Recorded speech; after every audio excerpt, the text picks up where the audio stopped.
Assalamualaikum warahmatullahi wabarakatuh. Bismillahirrahmanirrahim. Alhamdulillahirabbil alamin wa bihi nasta'inu ala umuri dunya waddin. Sayyidina wa maulana Muhammadin wa ala alihi wa sahbihi ajmain, amma ba'du. Kepada yang terhormat dosen pembimbing kami pada mata kuliah Pendidikan Kewarganegaraan, yaitu Bapak Yudi Krisna Wicaksono, kami dari kelompok 3 yang beranggotakan saya sendiri, Laila Ramadhani, Bahasa Islamiyah Fatilah dengan NIM 126211211116. Saya Firly Abra Saada, NIM 126211211012. Saya Amalia Safira dengan NIM 126211211004. akan mempresentasikan tentang bagaimana dinamika historis, konstitusional, sosial politik dan kultural, serta konteks kontemporer penegakan hukum yang berkeadilan. Untuk itu, yuk simak video kami. Yang pertama yaitu menelusuri konsep dan urgensi penegakan hukum yang berkeadilan. Pernah nggak sih kalian berpikir, gimana kalau nggak ada hukum di negara kita ini? Mungkin jawabannya akan beragam. Ada yang mengatakan bahwa negara ini akan aman-aman saja, dan ada yang mengatakan negara ini akan kacau balau dan banyak kriminalitas. Gimana pendapatmu? Nah, Cicero pernah menyatakan bahwa ubi societas ibi isius, yang berarti bahwa di mana ada masyarakat di situ pasti ada hukum. Nah, di sini menyatakan bahwa hukum sangatlah perlu dan sangatlah penting. Upaya penegakan hukum juga berkaitan erat dengan adanya tujuan negara. Nah, menurut Karl Barth dan Sobaruddin menyatakan bahwa manusia tidak cukup hidup hanya dengan aman, teratur, dan juga tertib. Akan tetapi, manusia juga perlu akan adanya kesejahteraan. Apabila suatu tujuan negara hanya menjaga ketertiban, maka tujuan tersebut sangatlah penting. Karena tujuan negara yang lebih luas adalah agar setiap manusia terjamin kesejahteraannya di samping keamanannya. Dengan kata lain, negara yang memiliki kewenangan mengatur masyarakat juga perlu ikut mensejahterakan masyarakatnya. Nah, teori negara hukum dari Karl Barth ini banyak dianut oleh negara-negara modern. Lalu, bagaimana dengan Indonesia? Negara Kesatuan Republik Indonesia adalah negara hukum, yang berarti bahwa negara Indonesia bukan didasarkan atas kekuasaan belaka, akan tetapi didasarkan atas hukum. Nah, dari persoalan kemasyarakatan, kewarganegaraan, pemerintahan, dan kenegaraan harus didasarkan atas hukum. Lalu bagaimana tujuan negara Indonesia? Tujuan negara Republik Indonesia dapat kita temukan pada pembukaan Undang-Undang Dasar 1945 pada alinea keempat, yang berbunyi untuk membentuk suatu pemerintah negara Indonesia yang melindungi segenap bangsa Indonesia dan seluruh tumpah darah Indonesia, dan untuk memajukan kesejahteraan umum, mencerdaskan kehidupan bangsa, dan ikut melaksanakan ketertiban dunia yang berdasarkan kemerdekaan, perdamaian abadi, dan keadilan sosial. Nah, dari sinilah kita dapat mengetahui bahwa tujuan negara Republik Indonesia yaitu membentuk suatu pemerintahan negara Indonesia yang melindungi segenap bangsa Indonesia dan seluruh tumpah darah Indonesia, dan memajukan kesejahteraan umum, serta mencerdaskan kehidupan bangsa dan ikut melaksanakan ketertiban dunia yang berdasarkan kemerdekaan, perdamaian abadi, dan keadilan sosial.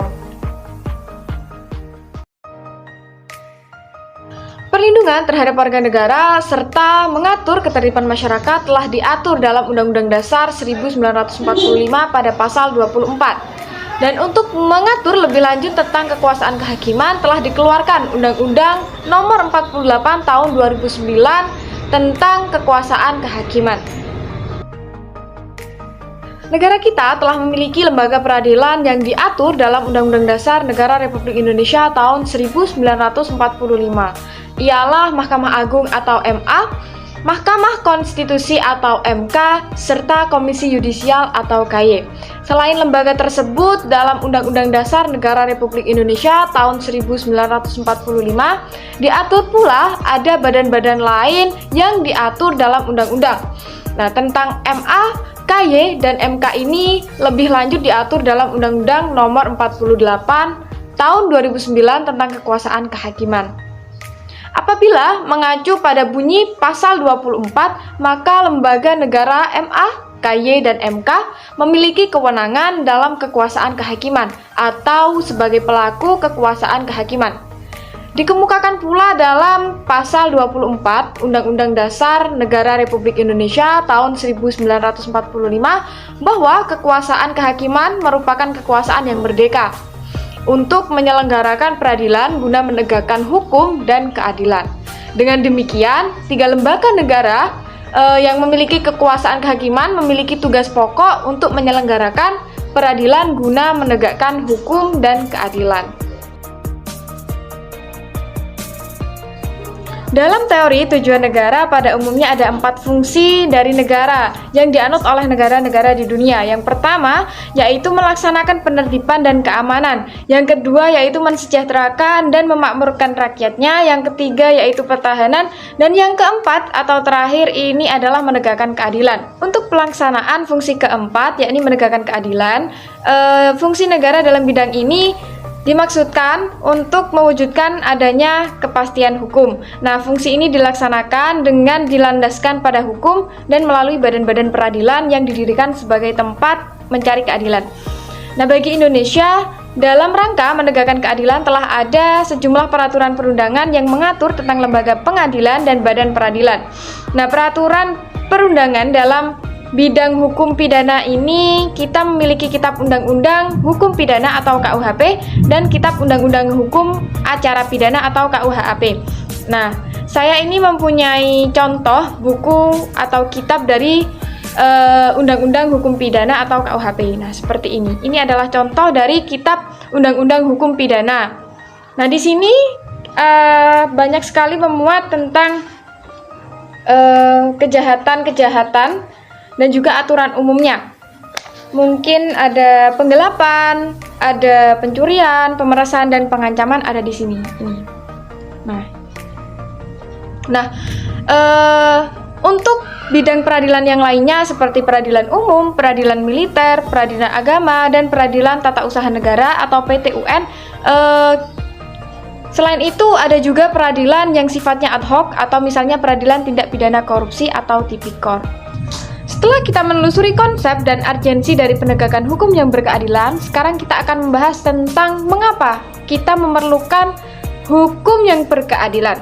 Nah, hampir setiap hari pada media massa, baik elektronik maupun cetak, masih menayangkan masalah pelanggaran hukum, baik terkait dengan masalah penegakan hukum yang belum memenuhi rasa keadilan masyarakat, maupun masalah pelanggaran hak asasi manusia dan KKN.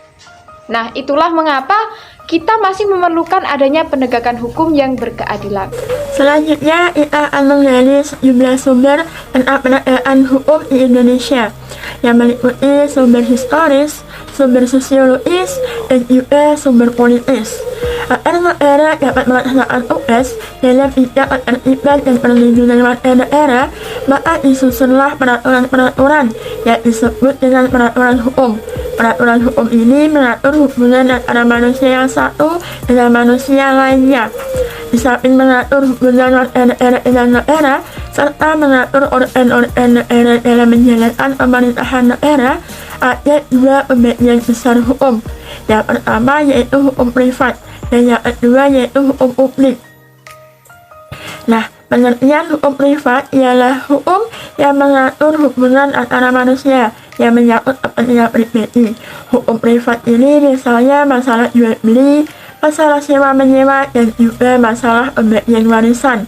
Untuk yang kedua yaitu hukum publik, ialah hukum yang mengatur hubungan negara dengan perseorangan yang menyangkut kepentingan umum. Misalnya masalah perampokan, masalah pencurian, masalah pembunuhan, masalah penganiayaan, dan tindakan kriminal. Nah, apabila segala tindakan pemerintah sesuai dengan hukum atau dilandasi oleh hukum yang berlaku, maka negara tersebut disebut dengan negara hukum. Jadi dapat disimpulkan bahwa negara hukum adalah negara yang setiap kegiatan penyelenggaraan pemerintahannya didasarkan atas hukum yang berlaku di negara tersebut. Hukum itu sendiri bertujuan untuk mengatur kehidupan dan ketertiban masyarakat. Untuk mewujudkan masyarakat yang tertib, maka hukum harus dilaksanakan atau ditegakkan secara konsekuen. Gustav, seorang ahli filsafat Jerman, menyatakan bahwa untuk menegakkan hukum ada 3 unsur yang harus diperhatikan. Yang pertama yaitu unsur keadilan. Keadilan merupakan unsur yang harus diperhatikan dalam menegakkan hukum. Dalam pelaksanaan hukum, para aparat penegak hukum harus bersikap adil. Pelaksanaan hukum yang tidak adil akan mengakibatkan keresahan masyarakat, sehingga wibawa hukum dan aparatnya akan luntur di masyarakat. Apabila masyarakat tidak peduli terhadap hukum, maka ketertiban dan ketentraman masyarakat akan terancam, yang pada akhirnya akan mengganggu stabilitas nasional. Yang kedua yaitu unsur kemanfaatan. Para aparatur penegak hukum dalam menjalankan tugasnya harus mempertimbangkan agar proses penegakan hukum dan pengambilan keputusan memiliki manfaat bagi masyarakat. Kemudian unsur yang ketiga yaitu unsur kepastian. Unsur kepastian dari penegakan hukum adalah kepastian hukum. Artinya penegakan hukum pada hakikatnya adalah perlindungan hukum terhadap tindakan sewenang-wenang. Adanya kepastian hukum memungkinkan seseorang akan dapat memperoleh sesuatu yang diharapkan. Misalnya, seseorang yang melanggar hukum akan dituntut pertanggungjawabannya atas perbuatannya tersebut melalui proses pengadilan, dan apabila terbukti bersalah maka akan dihukum. Kemudian dalam rangka menegakkan hukum, aparatur penegak hukum harus menunaikan tugas sesuai dengan urutannya yang ada dalam hukum material dan hukum formal. Pertama, hukum material. Hukum material adalah hukum yang memuat peraturan-peraturan yang mengatur kepentingan-kepentingan dan hubungan-hubungan yang berupa perintah-perintah dan larangan-larangan.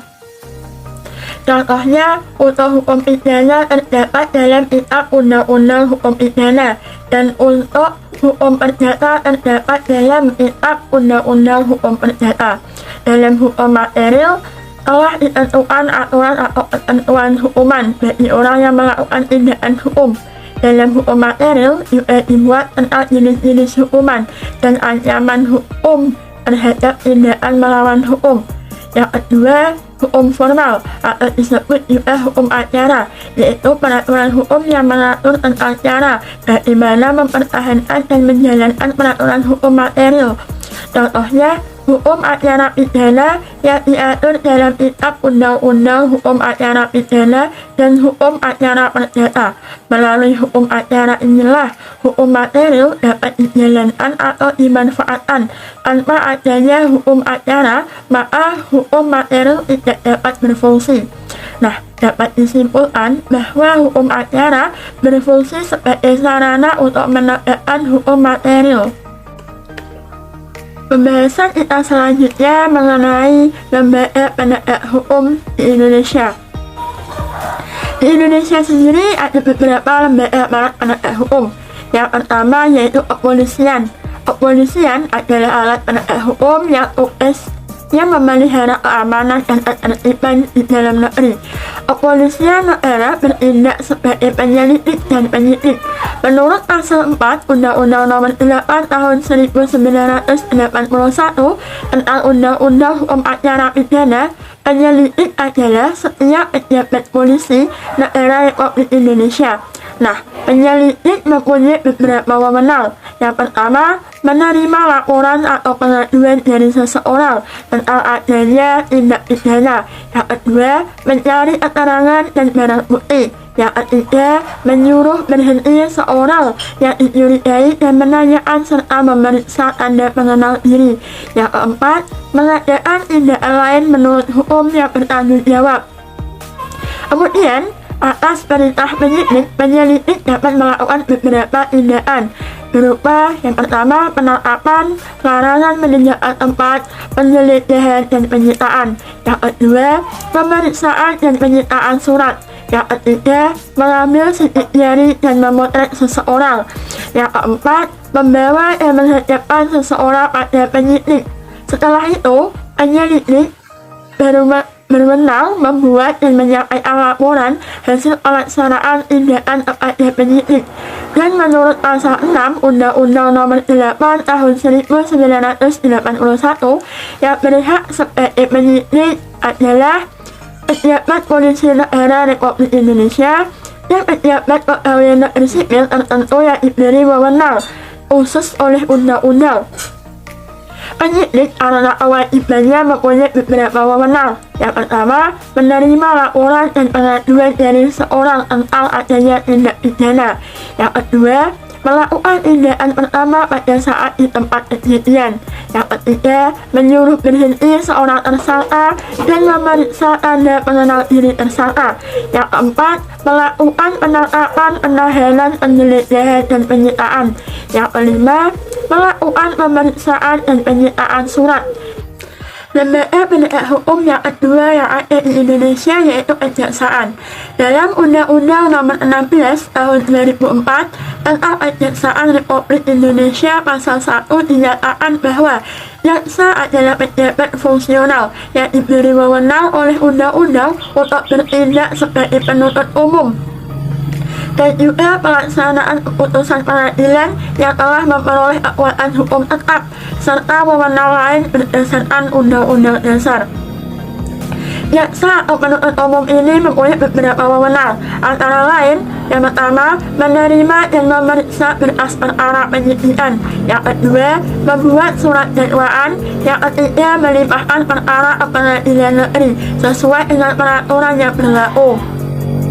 Serta yang keempat, menuntut pelaku perbuatan melanggar hukum atau yang sering kita sebut tersangka dengan hukuman tertentu. Yang kelima, melaksanakan penetapan hakim. Dan berdasarkan pasal 4 Undang-Undang Nomor 16 Tahun 2004 tentang Kejaksaan Republik Indonesia, pelaksanaan kekuasaan negara di bidang penuntutan tersebut diselenggarakan oleh yang pertama oleh Kejaksaan Agung. Kejaksaan Agung berkedudukan di Ibu Kota Negara Republik Indonesia. Yang kedua, Kejaksaan Tinggi berkedudukan di Ibu Kota Provinsi. Dan yang ketiga, Kejaksaan Negeri berkedudukan di Ibu Kota Kabupaten atau Kota yang daerah hukumnya meliputi daerah kabupaten atau kota itu sendiri. Dan juga dalam pasal 30 Undang-Undang Nomor 16 Tahun 2004 tentang Kejaksaan Republik Indonesia dinyatakan bahwa di bidang pidana Kejaksaan mempunyai tugas dan wewenang. Yang pertama, melakukan penuntutan. Yang kedua, melaksanakan penetapan hakim dan putusan pengadilan yang telah memperoleh kekuatan hukum tetap. Yang ketiga, melakukan pengawasan terhadap pelaksanaan putusan pidana. Selanjutnya adalah lembaga hukum yang ketiga. Yang akan kita bahas adalah kehakiman. Kehakiman merupakan suatu lembaga yang diberi kekuasaan untuk mengadili. Adapun hakim adalah pejabat peradilan negara yang diberi wewenang oleh undang-undang untuk mengadili.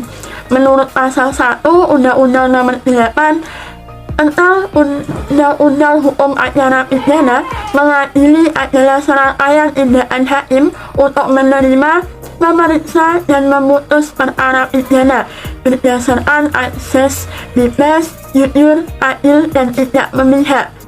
Lembaga peradilan yang ada di Indonesia. Penyelesaian perbuatan-perbuatan yang melawan hukum dapat dilakukan dalam berbagai badan peradilan sesuai dengan masalah dan pelakunya. Dalam bagian pertimbangan Undang-Undang Nomor 48 Tahun 2009 tentang kekuasaan kehakiman ditegaskan bahwa kekuasaan kehakiman menurut Undang-Undang Dasar Negara Republik Indonesia tahun 1945 merupakan kekuasaan yang merdeka yang dilakukan oleh sebuah mahkamah agung dan badan peradilan yang ada di bawahnya dalam lingkungan peradilan umum, lingkungan peradilan agama, lingkungan peradilan militer, lingkungan peradilan tata usaha negara, dan oleh sebuah mahkamah konstitusi untuk menyelenggarakan peradilan guna menegakkan hukum dan keadilan.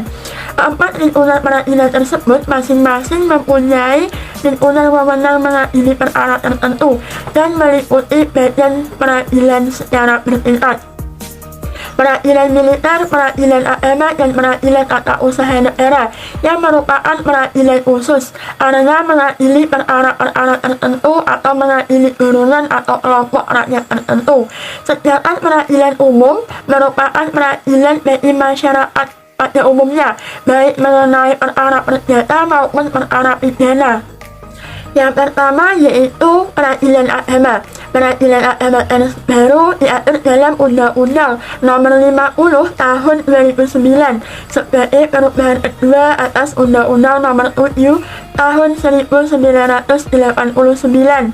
Berdasarkan undang-undang tersebut, peradilan agama bertugas dan berwenang memeriksa perkara-perkara di tingkat pertama antara orang-orang yang beragama Islam seperti di bidang perkawinan, pewarisan, wasiat, dan hibah yang dilakukan berdasarkan hukum Islam, serta wakaf dan sedekah.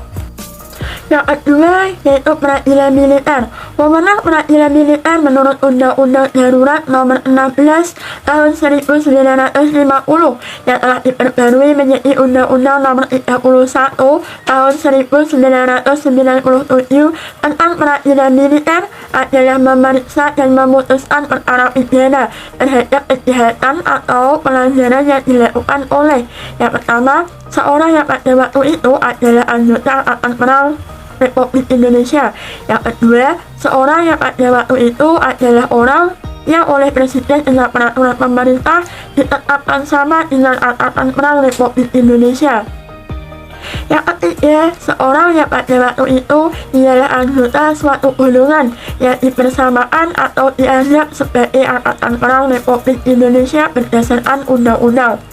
Yang keempat, orang yang tidak termasuk golongan di atas, 1, 2, 3 di atas, tetapi atas keterangan Menteri Kehakiman harus diadili oleh pengadilan dalam lingkungan peradilan militer. Yang ketiga yaitu peradilan tata usaha negara.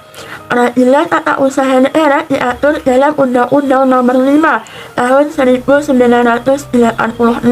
yang telah diperbarui menjadi Undang-Undang Nomor 9 Tahun 2004. Dalam pasal 1 ayat 1 disebutkan bahwa tata usaha negara adalah administrasi negara yang melaksanakan fungsi untuk menyelenggarakan urusan pemerintah baik di pusat maupun di daerah. Peradilan tata usaha negara bertugas untuk mengadili perkara atau perbuatan melawan hukum yang dilakukan oleh pegawai tata usaha negara. Dalam peradilan tata usaha negara ini, yang menjadi tergugat bukan orang atau pribadi, tetapi badan atau pejabat tata usaha negara yang mengeluarkan keputusan berdasarkan wewenang yang ada padanya atau dilimpahkan kepadanya. Sedangkan pihak penggugat dapat dilakukan oleh orang atau badan hukum perdata. Yang keempat adalah peradilan umum. Peradilan umum adalah salah satu pelaksanaan kekuasaan kehakiman bagi rakyat pencari keadilan pada umumnya. Rakyat apabila melakukan suatu pelanggaran atau kejahatan yang menurut peraturan dapat dihukum akan diadili dalam lingkungan peradilan umum. Untuk menyelesaikan perkara-perkara yang termasuk wewenang peradilan umum, digunakan beberapa tingkat atau badan pengadilan, yaitu yang pertama, pengadilan negeri.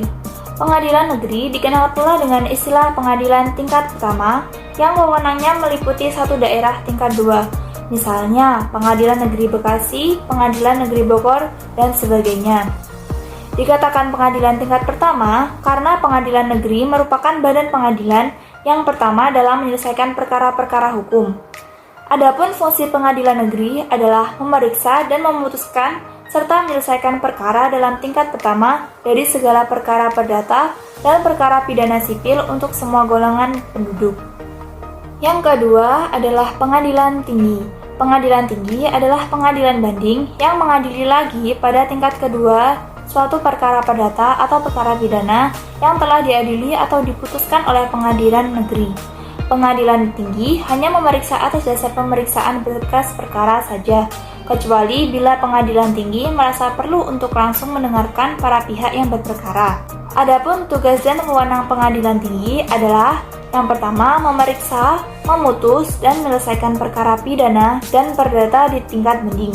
Yang kedua, mengadili di tingkat pertama dan terakhir sengketa kewenangan mengadili antar pengadilan negeri di daerah hukumnya. Yang ketiga adalah Pengadilan Tinggi Kasasi. Pengadilan Tinggi Kasasi dikenal pula dengan sebutan Pengadilan Mahkamah Agung. Di negara kita, Mahkamah Agung merupakan badan pengadilan yang tertinggi dengan berkedudukan di ibu kota negara RI. Oleh karena itu, daerah hukumnya meliputi seluruh Indonesia. Pemeriksaan tingkat kasasi hanya dapat diajukan jika permohonan terhadap perkaranya telah menggunakan upaya hukum banding, kecuali ditentukan lain oleh undang-undang. Sedangkan permohonan kasasi itu sendiri hanya dapat diajukan 1 kali. Adapun tugas dan wewenang Mahkamah Agung adalah memeriksa dan memutuskan permohonan kasasi, sengketa tentang kewenangan mengadili, serta permohonan peninjauan kembali putusan pengadilan yang telah memperoleh kekuatan hukum tetap. Yang keempat adalah penasehat hukum. Penasehat hukum merupakan istilah yang ditujukan kepada pihak atau orang yang memberikan bantuan hukum.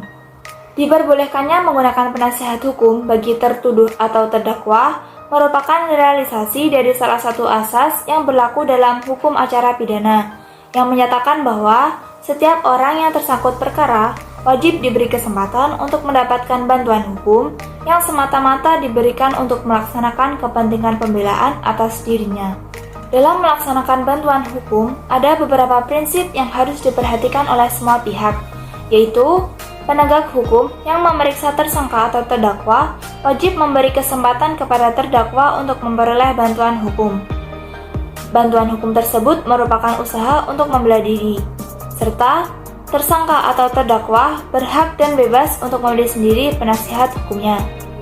Penasihat hukum ada yang berdiri sendiri dan ada pula yang berhimpun dalam organisasi, seperti Lembaga Bantuan Hukum, LBH, Ikatan Penasihat Hukum Indonesia, IPHI, dan sebagainya. Membangun argumen tentang dinamika dan tantangan penegakan hukum yang berkeadilan Indonesia. Setelah kita menelusuri sejumlah peraturan perundangan tentang lembaga negara dan badan lain yang terkait dengan penegakan hukum di Indonesia, apakah tantangan yang dihadapi oleh bangsa Indonesia saat ini? Mari kita perhatikan beberapa kasus dan peristiwa dalam kehidupan sehari-hari, seperti banyaknya perilaku warga negara, khususnya oknum aparat negara, yang belum baik dan terpuji. Terbukti masih ada praktik KKN, praktik suap, perilaku premanisme, dan perilaku lain yang tidak terpuji. Yang kedua, masih ada potensi konflik dan kekerasan sosial yang bermuatan sara, tawuran, pelanggaran HAM, dan sikap etnosentris. Yang ketiga, maraknya kasus-kasus ketidakadilan sosial dan hukum yang belum diselesaikan dan ditangani secara tuntas. Banyaknya kasus perilaku warga negara sebagai subjek hukum, baik yang bersifat perorangan maupun kelompok masyarakat yang belum baik dan terpuji, atau melakukan pelanggaran hukum, menunjukkan bahwa hukum masih perlu ditegakkan. Di era globalisasi yang penuh dengan iklim materialisme, banyak tantangan yang dihadapi oleh aparat penegak hukum. Mereka harus memiliki sikap baja, akhlak mulia, dan karakter yang kuat dalam menjalankan tugas. Dalam hal ini, aparatur penegak hukum harus kuat dan siap menghadapi berbagai cobaan, ujian, godaan yang dapat berakibat jatuhnya wibawa sebagai penegak hukum. Penegak hukum harus tahan terhadap upaya oknum masyarakat atau pejabat lain yang akan mencoba menyuap. Selain itu, pemerintah perlu melakukan upaya preventif dalam mendidik warga negara, termasuk melakukan pembinaan kepada semua aparatur negara secara terus-menerus. Apabila hal ini telah dilakukan, maka ketika ada warga negara yang mencoba melakukan pelanggaran hukum, pihak aparatur penegak hukum harus bekerja secara profesional dan berkomitmen menegakkan hukum. Mendeskripsikan esensi dan urgensi penegakan hukum yang berkeadilan di Indonesia. Peraturan hukum yang sudah ada, namun apa yang terjadi apabila negara-negara tersebut tidak ada upaya penegakan hukum? Padahal penegakan hukum itu penting dan diperlukan seperti yang telah dikemukakan terdahulu, bahwa sudah sejak lama Cireco menyatakan ubi societas ibilus, di mana ada masyarakat, di sana ada hukum. Bahkan apabila kita kaji kitab suci yang diturunkan oleh Tuhan Yang Maha Esa atau Allah Subhanahu wa Ta'ala, Anda pasti akan menemukan beberapa banyak aturan-aturan yang terdapat dalam setiap ayat pada kitab suci tersebut. Penegakan hukum dan kepastian hukum. Penegakan hukum bertujuan untuk mewujudkan peraturan hukum dan tercapainya ketertiban dan keadilan masyarakat. Apa yang tertera dalam peraturan hukum, seperti pasal-pasal hukum material, seyogyanya dapat terwujud dalam proses pelaksanaan dan penegakan hukum di masyarakat. Atau dengan kata lain, penegakan hukum pada dasarnya bertujuan untuk meningkatkan ketertiban dan kepastian hukum dalam masyarakat sehingga masyarakat merasa memperoleh perlindungan akan hak-haknya dan kewajibannya. Contoh kasus yang terjadi di masyarakat saat ini. Kasus sandal jepit, ketidakadilan bagi masyarakat kecil. Ada sesuatu hal yang menarik yang terjadi di negara ini dalam sidang kasus sandal jepit, dengan terdakwa siswa SMK Negeri Palu itu mencuri sandal jepit dengan hukuman 5 tahun penjara akibat mencuri sandal jepit milik Bapak Rusdi. Dengan adanya itu, negara Singapura dan tetangga-tetangga lainnya menyetroli sandal jepit sebagai simbol baru ketidakadilan di Indonesia dengan berbagai judul berita seperti Indonesia Protes with Flip-Flops. Kita lihat di Undang-Undang RI nomor 23 tahun 2002 tentang perlindungan anak. Dari fakta tersebut sangat jelas bahwa keberadaan hukum dan upaya penegakan sangat penting. Ketiadaan penegakan hukum, terlebih tidak adanya aturan hukum, akan mengakibatkan kehidupan masyarakat sangat kacau. Negara bangsa Indonesia sebagai negara modern dan menganut sistem demokrasi konstitusional telah memiliki sejumlah peraturan perundang-undangan, lembaga-lembaga hukum dan badan-badan lainnya dan aparatur penegak hukum. Namun demi kepastian hukum, untuk memenuhi rasa keadilan masyarakat, upaya penegakan hukum harus selalu dilakukan secara terus-menerus dan harus selalu ditetapkan. Sekian presentasi dari kelompok kami. Mohon maaf apabila ada salah kata atau perbuatan. Wassalamualaikum warahmatullahi wabarakatuh.